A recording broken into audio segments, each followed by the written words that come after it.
Hey, welcome to the sit down. And of course, again, you're right. We do want to maximize our screen up in Yes, here. yes, we But do. Miss Sister Wynn, how are you doing? I am doing amazing. How are you? I'm doing great. And Doc Polite, how are you doing these holidays, man?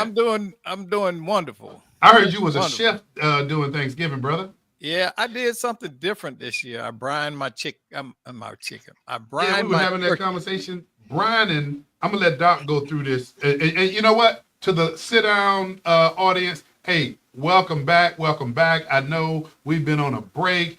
Man, we just been enjoying the holidays and enjoying the time to bond with family. Yes, So yes, welcome yes. back. We got Sister Wynn over here, and we got Doc Polite doing his thing, and of course, I'm your host too, Rod Love. But we're gonna talk about some things this evening that we're gonna get down to the nitty gritty. But before we do that, Doc, give everybody a lesson in brining because I've gone through it one time. Too much work for me, brother. Well, okay, so it takes about 3 days to do the whole process. Well, 3.5 days to do the whole That's process. work. Three. That's Yeah. work. So you take your turkey out and you thaw it. All right, and it takes about 20 hours to thaw naturally. I had a 20-pound turkey. That's a big boy. So what I did was take it out, thaw it. Then the next process is to create the brine. So I mixed all of I had scallion, uh, regular red tomatoes, regular red onions, all Come kind of on, man. This ain't no seasoning. cooking show. Hey, Get all to that it. stuff, Get to it. and boil that. You boil that in like 2 quarts of water. Mm-hmm. Okay. Then you take that let that cool down, and you put your turkey in your brining bucket So inside you the did you bag. did put the whole turkey in the bucket. Right. So you put that in there, and you pour your brine in there, and you fill it up to the cover. The turkey is covered with the fluid. But you Mm-hmm. got all, I had oranges, uh, Doc, tell uh, people what the purpose of everything. brining. Tell Brining everybody what is the to, purpose. to to soak your seasoning all the way through the turkey. So all of that was in there, and it just with that you activate the flavor when you cook the the seasoning, and then That's a it lot of soaks work just to add. So wait a minute. So you saying you soak your turkey first Yeah. before no, you yeah, before cook it, you cook it. fry it? Then the Okay. the time the you take it out after 24 hours, you Uh-huh. pat it dry. Mm-hmm. Then you put it in the oven and you put whatever Hang else on, you did you want to go just with it. Doc, did you just say Put you it in pat the it oven dry? You pat it dry with with a a paper paper towel. towel. Yeah, pat it dry. Okay, Okay. it ain't gonna kill you. And so you set it in the oven on 200 for 18 hours, or based on the size of the weight of your turkey. Wait a minute. And you know what? And I'm not gonna prolong this, but in all the years you've been married, you telling me Alvin never brined the chicken or turkey? I tried it once, and when I say Mm-hmm. uh, it turned out, in my opinion, good. Mm-hmm. But when I look back, like Doc is explaining, and Mm-hmm. that's why I had to cut Doc off because it's a lot of work. Yeah. Ooh. By then, I'm not even gonna want to eat the turkey. All that work I got Oh, to do to prepare. let me tell you this. That turkey was so juicy and tender. Mm. It was like they murdered the turkey. They didn't eat the turkey. They murdered the turkey. It was a Okay. crime scene, Doc. And my wife's aunt said she doesn't like turkey, but this is the first time she's tasted it and she could eat it and enjoy it. Man. Wow. And I mean, if you know how you get that good piece of chicken that is cooked just right, Yes. Like Rod does a fried chicken that he blew my mind with that one. So I got to get him to give But me it a ain't recipe. that much. It's not That's all all that that work. And work. Doc, Yeah, but yeah, it's got that juice, and you can taste the flavor come out in every bite. So it was so Well, good. that's good. That's Doc, good. I'm gonna move us along. But before I do that, I guess it wouldn't be right to not just find out, Doc. What did you get that you're most humble about in celebrating Thanksgiving with your family? Um, just the idea of knowing that you have people around you that you can count on, you have family and friends that are genuine.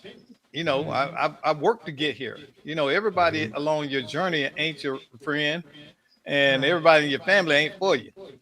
So, Hey, at this point, Everybody in the family not for you. hey, Doc can turn this into another show quick. hey, Miss but Quick, that's what I'm thankful for. Miss Quick, Being in a place of genuineness. what did you get that most humbled you uh, about your Thanksgiving gathering with family?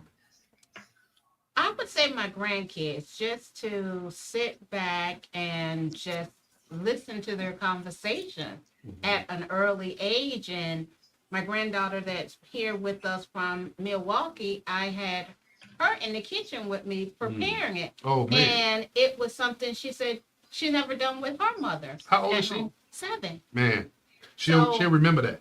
Just in there preparing, it was just I was just amazed. She'll remember that. She'll remember that. Yes. And I'm not gonna be long with this, but what most humbled me this Thanksgiving is I looked around the room and this is probably gonna be we're gonna take a long break before we host another Thanksgiving at my house. I mean, the work and everything else to go along with it. We're gonna take a long break. But the thing that most humbled me is looking at the various generations that was in my home, but also what hit me was the importance of teaching the various generations humility, teaching them that life is competitive.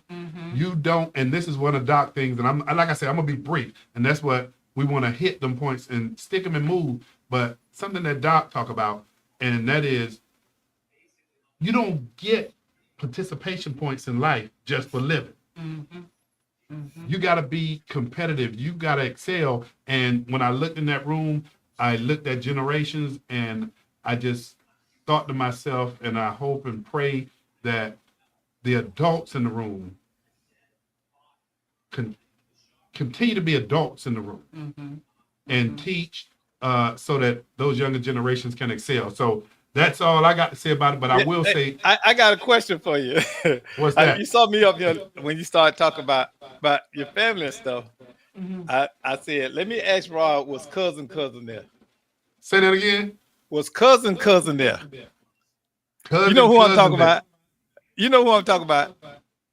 The one had you cussing last year. Nah, man, no. No. I didn't curse this year. Hey, that's why you enjoyed it. Hey, we all had a potential. hey, we all had a potential, but I didn't curse this year, man. I kept peace.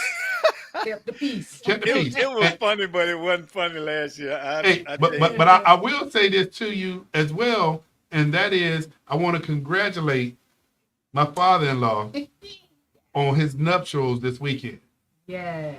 Congratulations to Pastor Richard King and Miss Lauristine Dunstan Lemon King now. And that just kind of flows. You got to know how to say it. You got to say it right. Sister Lauristine Dunstan Lemon King, and she makes some hell of a doggone pound cake too. But yeah, congratulations to Reverend Pastor King and Sister Lemon King. Lemon King. I gotta remember that King at the end. Yeah. Hey y'all, let's jump into this because we wanted to have a serious conversation, and that serious conversation we want this to be very productive. And for those of you who are watching the sit down, hey, hold on to your seats because we're gonna have a conversation, and that conversation is gonna run along the lines of accountability and outcomes. And people are like, okay, where you going with that? Which is very important. Well, let me say this. when I think about the private sector, and yeah, there's going to be some nods for and against, but you can have nods for and against the public sector as far as government as well.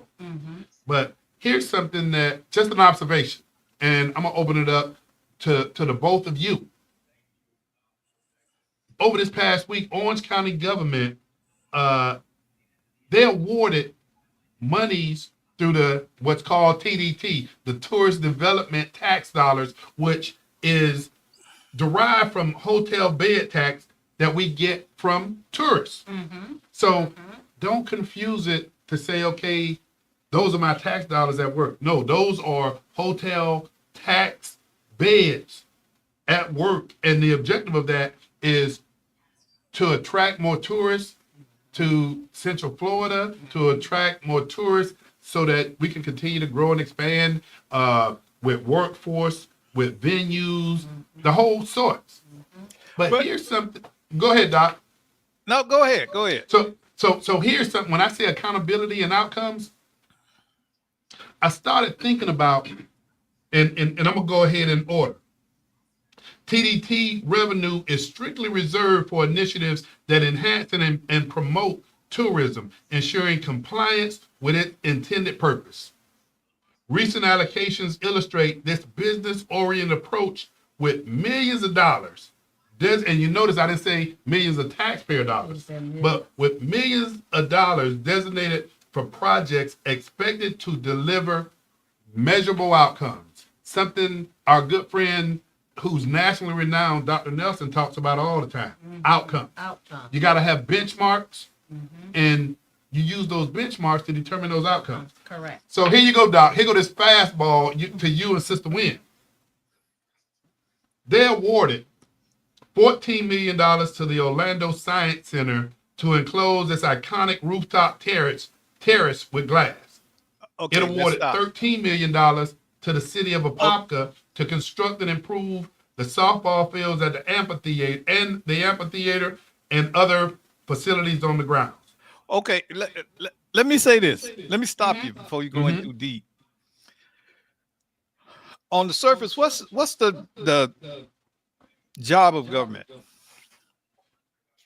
You want my opinion? Yeah. What's the job of government as it pertains to the citizens? What should be the job of government? I think government has a whole bunch of dual roles. I think the roles of, when you look at the protection of society, community, and that's law enforcement when you look at it from a governmental standpoint. But you also have some other areas that government is formed for. And when you look at a degree, and government, I will say, goes too far, but a degree of regulatory oversight so that it can protect society from certain abuses. One of the things that I am rooting for Donald Trump to do is to go up in there and disrupt it. It needs to be disrupted. Government needs to be disrupted. Period. Doc, would you say disrupted, or would you say, well, I guess you could use that word, but rein in a little bit? No, because if you see, people don't respond to change well. Okay. And the most drastic change is probably the lasting change. If you just change the entire process of how you do stuff, then it will change on that front. Okay, you can't just keep that system in there the same way running and expected a different outcome. Yeah, you're right. You know, so you got to be a disruptor. You got to, in some way, shape, or form, make it a disruption of what is presently there. You know, and they're talking about wiping out all these bureaucracy. They should, because it's too bloated. A lot of this stuff. Looking at Orlando Science Center, $14 million to enclose an iconic rooftop terrace with glass. Why? Who benefits? How is that a benefit to all of the citizens? There's a select part of the citizenry who are patrons, if you will, but they enjoy the amenity. But The majority of the Doc, citizens don't. and Sister What, Wynn, what, so, jump in here because this is a good conversation to have, Doc. And I don't disagree with you, but something that both of you are familiar with. Here's what I would say to you: don't hate the player, hate the game, because government is supposed to be of the people, for the people, by the people, right? Well, But if you're not involved in that, if you don't have a voice at the table, then you but get but stuff like this. well, but then here's that goes here. back to going out to vote. If you don't vote, You then you really It's don't have. it's more than I mean, just it's voting more at than this just level. voting. You Yeah, still, based on your community that you live right. in, you want to see certain things. But And but listen, eh, the majority of money should go to benefit the majority of citizens. Okay, that means education. That means amenities and things that say serve a broader base. This is particular. The only people that benefit from this is the people that get the $14 million to build that, and some of the people that's cutting little side deals and might be vendors on and it and Doc and stuff Sister, like that. So I, you know, in that regards, the money is not producing jobs for long term. I'm a respectfully, Doc, and you know I love you, brother, but I'm a respectfully disagree with you. Okay. But I'm gonna tell you how I disagree because I don't disagree with you in totality because Mm-hmm. I'm with you when you're right. But again, here's what I'm gonna say: the TDT dollars or tourist development tax dollars that are Mm-hmm. generated from hotel beds. Right. Now, think about this. We live in a place, and I don't know, Doc, you and Miss Wynn know better than me, but last time I looked, it was the number one or number two destination in the world yes, because we got yes, Disney World right yes, down the street. yep, And yeah. so this is not unreasonable to say the TDT money that comes based on beds or what they say butts and beds that are coming from all over the world, that it would generate this revenue to improve venues so that it's more attractive to people all over the world to continue to come. I'm not disputing the TDT dollars. What I am having a conversation about and is this. They make this work, and if it doesn't work, they change the strategy to make sure that they reach the outcomes that they're trying to desire. I mean, when we talk about $14 million with the Science Center, $13 million with the City of Apopka, 4-hour foundation for 2 auditoriums on its Four Roots campus, that's $12 million. Orlando Philharmonic, and Doc, I get where you're going. I don't totally disagree with where you're going, but I think Mhm. this has a purpose. The purpose is to continue to drive visitors to Central Florida to keep, and some would argue about the type of jobs that it creates. I'm not going to get into that. But now my issue is this: Mhm. they would change strategy, they would change management if they don't reach the outcomes based on this revenue. Why doesn't that apply in social human services as well? Okay, let me say this now.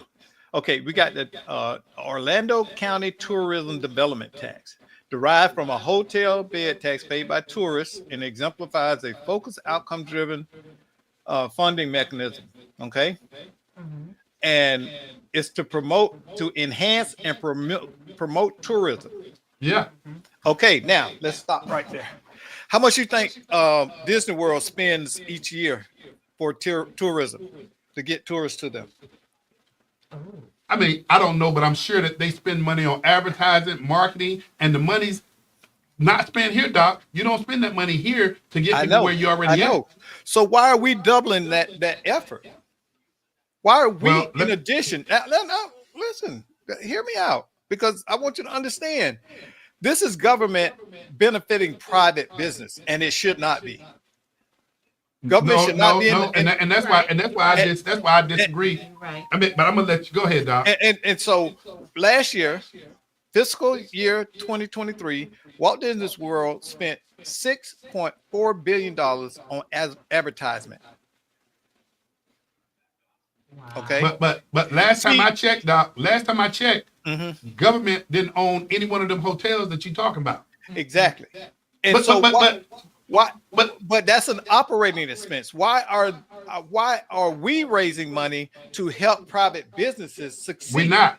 We're not, Doc. We're But not. It's but not But you those just said those hotels tax, are bed raising tax. money. It's a bed tax, and those are I people get that. But what I'm saying, why are we using strictly to reserve for initiatives that enhance and promote tourism? Those are private hotels. But we're not the Orange County government is not a tourism agency, right? Well, wait, hold up. Uh, But uh, a lot of the so jobs, a so lot of the okay, but okay, it's not like they're great jobs, Rob. And this is my point. They have low wage jobs. We end up the citizens of Orange County, in addition to supporting this foolishness, we have to support their workers because they're not paying them a living wage. but Doc, and that you know what? But my whole issue here, and I want to focus us for a second here, Mm-hmm. and we can have that conversation, man, at another time. And I ain't telling you, you know, where to go with this, but my point is this: I want to distinguish the level of accountability and value when you look at TDT. They're going to accomplish the outcomes that they're setting forth, and in doing that, there's no issue about changing the strategy to accomplish the objective. There's no issue about hell. You see musical chairs take place if individuals are not accomplishing that outcome. I'm asking this simple question, and this is the focus. The simple question is, why can't the same process be applied to social services? And that's my point. The majority, I think that the majority of any revenues generated through taxes or whatever should go to support the infrastructure that produces better citizens. That's just me. You But know, Doc, the because conversation. because But you know, America's we love to talk about free market, and it ain't free market. It's anything but free market because we're not allowing businesses to succeed and fail on their own merit. See, that's a level playing field. Doc, that Okay, ain't. I'm reading this and it says expected to deliver measurable outcomes. And that's where I'm going. How, That's where I'm going. where are the outcomes? How are we And going to see, be able to see what these outcomes are? and you see outcomes based on what you call visitorship. And does visitorship increase when you see this? And you also see outcomes when you see more bowl games, when you see other attractions that are securing venues here in Central Florida versus anywhere else around the country. So my point is, again, from a strategy standpoint, from an outcome standpoint, you see this in the private sector that they're going to do what it takes to achieve the outcome. And again, I'm going back to social service. From a social service standpoint, why doesn't the same thing apply in social services? If we're spending money to see less kids go into delinquency, less kids pick up guns, if we're looking at better quality services for senior citizens so that they can live in their homes longer. I mean, every aspect of social service. I mean, and yeah, it's not as simple as that because when you look at homelessness or unhoused, as they say, these are challenges. But what I'm saying is this: like Dr. Nelson said, let's set some benchmarks, but then let's look at: are we moving the doggone needle? Are we allowing to let mediocrity be the rule for us, or are we moving the chairs on the deck to say this is not acceptable? I mean, we've had 2 task force in Orange County. We've had 1 task force in Apopka. Those task force came up with great recommendations. They sound good. But Where are but the outcomes? I was going to say, where's But- the data and- for that? Okay, so let's just go down. Now I can see money being given to municipalities. We can't, Doc. Can't Yeah. hear you. Okay. I'm sorry. I can see money being given to municipalities, each municipality. I can understand that. But what I can't understand is why. Okay. How often do you think the average person goes to the Philharmonic Plaza? But I don't know, Doc. And Why are we funding the arts? Why are we funding these things? Well, That's not culture. but let me ask you this question, Doc. You're asking the whys, and what I'm saying, and I'm filling in the gap that no matter the whys, these are producing outcomes, and the outcomes, and if they don't produce the outcomes, you see change. And Yeah, again, changing strategy, those changing management, and what do so those why can't it outcomes be applied in social service? Let's talk about that. Yeah, I get that. But first, we got to understand why they see these outcomes as necessary. Because, see, that's going to impact how we justify the social outcomes. I get what you're saying. You're absolutely right. Some businesses on here that I feel should be And on here with y'all, you know what?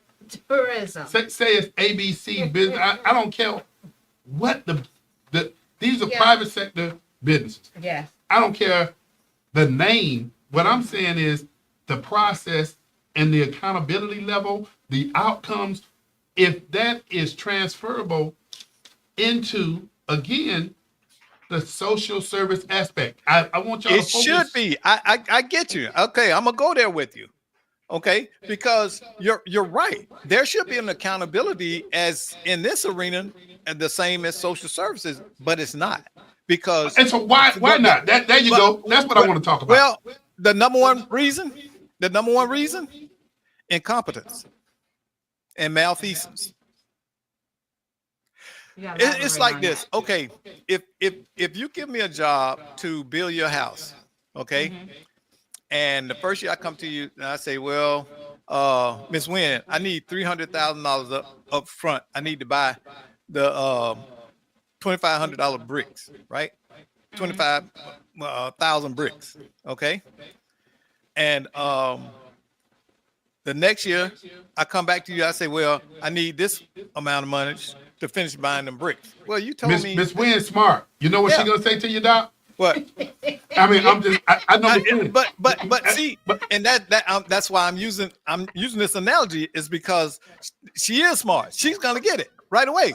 What did you do with the other money? But before you go to year two, We didn't what finish year one Miss Wynn is gonna say to you is, so you're gonna build my house.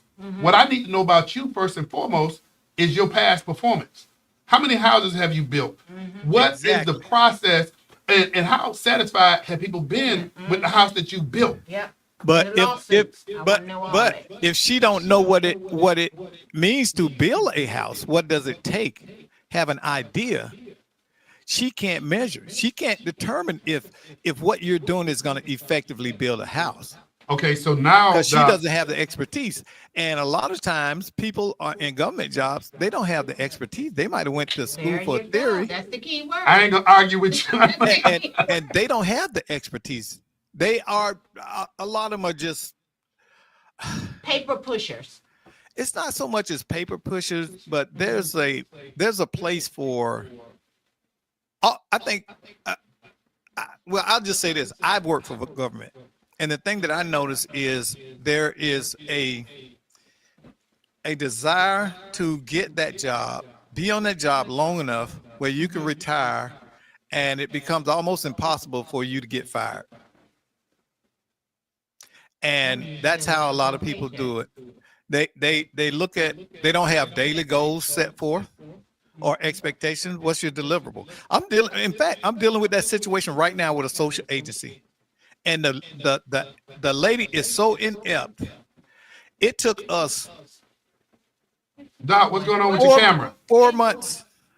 4 months to get, I'm sorry. It took us 4 months to get 2 pieces of paper from this lady. 4 months for 2 pieces of 4 paper? months to get 2 pieces of But paper.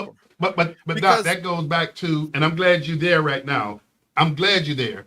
Mhm. And and I'm not vilifying in totality government, but man, I believe government should work with and not, tell you this is what you're gonna do. See, I believe government should not be in the way, but make a doggone way.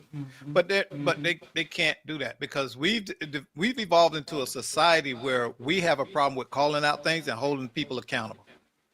So, if a bear walked into the room right now and I said, y'all get up, run, it's a bear, y'all say, nah, it's a dog. And the bear bites you, you're going to see that big dog bit me. See, your reality, you want the reality to be, it's a dog. And that's what we are. People don't want to deal with the reality. The reality is that many government workers are incompetent and inept. And they're not held to a performance standard that's anything meaningful. Well, here's what I'm gonna say. I'm not looking for the pitchforks to come forth. I'm gonna go. I'm gonna go so far as to say there's government areas that work well with you. Then there's other areas of government that, man, you can't figure out what are they thinking. And here's, at least I thought it was one of the best ways to work directly with government, and that is you make sure you take the emotion out of it. Make sure you don't lead a conversation with what you think or what you feel. The best way to have a conversation with government is to walk in there with empirical data, or at least that's what I thought, until we walked in with empirical data to say the way that this is being done based on empirical data is the best way for it to be done. But then you got to know how to pivot. And then when you walk in the government and say, here's the past performance from last year, based on what I'm showing you from last year, Correct. I know from a social service standpoint that in May, June, and July, we need to figure out strategies to work with these young people that you're telling us that are getting into all sorts of trouble because May, June, and July, school is out. Yep, that's where. And that's where you see service delivery dip. Yep. So we got to develop better strategies. And then when you look at November and December, And your holidays. you got holidays, and so you can't per se say, okay, I need to up my game on my strategy. You can on reaching those young people, but that's the same time of the year where you expect families to jail more. Yes. Yes. Well, let me say this. I don't care about pitchforks and folks with torches and all that. Bring it on. But I want to say this. It shows how asinine and backwards that Orange County government is in the fact that they have vilified the supervisor of elections for a small drop. And I'm looking at this sheet over here, and they're giving all this money to private businesses, yet they could not put that small amount of money towards the citizens, bettering the lives of citizens who may be disadvantaged. Well, Doc, call me being small, but I don't want to go there. I don't want to go there. This is me saying that. I know. I want to, and I hear you. The only thing, and where I want to go with this is, and I know we got what, another 5 or so minutes, is I'm looking at how do we navigate when we walk in, Doc, with empirical data that says this is working. This is, and you know what? You got to be able to pivot from the perspective of saying, here's past performance from last year. Here's where we need to go this year. And here's what we foresee. Yeah. Yeah. And it, you don't have to be a rocket scientist. But that's not what happens. That's not what happens. When But then that goes when back agencies to, when agencies, the people that's running these programs, when they don't understand the significance of the data, how to analyze the data, and how to apply the results that the data tells them they need to do, that's problematic because they don't understand it. Okay, so if you get services, and the majority of those kids are living in a household with a single mom, and there's over 5 people in that house, and the data shows you that this kid hangs out and gets in trouble and all of that, what's the first thing you're going to think about? How's his home life? What additional things need to take place? What types of interventions need to take place in that home? Okay, or is there drug use in the home? Is somebody incarcerated or in the home? You So want to many look at those facets. factors. So many But yeah. if you don't understand the science behind why those are factors, Rod, you can't, as a government peon, you're just doing what they tell you. And so you don't have an impact. You don't it's like reading a book in Russian and saying, I did my book report. You can't do a book report because you don't read Russian. You can't possibly. You're right, because there's so many factors in it, Doc. But if we're driven again by data, and I mean, you know who got me talking data, and it Dr. took Nelson. him, yeah, Dr. Nelson, and it took him plenty of years for him to get me to take "I feel" or "I think" out of my vocabulary. Yes. You know, Yes. When you listen, and that's what I always tell people, empirical data will shut down any argument. yeah, You cannot Yeah. Well, fake that's what empirical. we're thinking, You but cannot. sometimes there's a brick wall when you present that data, and that is like pushed That- out the window. that And is the- the thing that's and- most confusing. And the more longitudinal that data is, the more solid it is. So you gotta look at that. Okay.